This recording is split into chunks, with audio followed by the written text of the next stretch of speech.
অমলকান্তি আমার বন্ধু। স্কুলে আমরা একসঙ্গে পড়তাম। রোজ দেরি করে ক্লাসে আসতো, পড়া পারতো না। শব্দরূপ জিজ্ঞেস করলে এমন অবাক হয়ে জানালার দিকে তাকিয়ে থাকতো যে দেখে ভারী কষ্ট হতো আমাদের।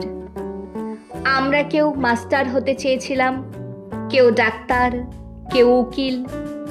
অমলকান্তি সেসব কিছু হতে চায়নি। সে রোদ্দুর হতে চেয়েছিল।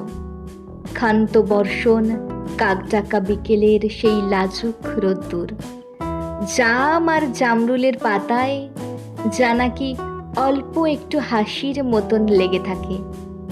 আমরা কেউ মাস্টার হয়েছি, কেউ ডাক্তার, কেউ উকিল। অমলকান্তি রোদ্দুর হতে পারেনি। সে এখন অন্ধকার একটা ছাপাখানায় কাজ করে। মাঝে মধ্যে আমার সঙ্গে দেখা করতে আসে, চা খায়, এটা ওটা গল্প করে, তারপর বলে, উঠি তাহলে। আমি ওকে দরজা পর্যন্ত এগিয়ে দিয়ে আসি। আমাদের মধ্যে যে এখন মাস্টারি করে, অনায়াসে সে ডাক্তার হতে পারত। যে ডাক্তার হতে চেয়েছিল, উকিল হলে তার এমন কিছু ক্ষতি হতো না। অথচ সকলেরই ইচ্ছে পূরণ হলো এক অমলকান্তি ছাড়া।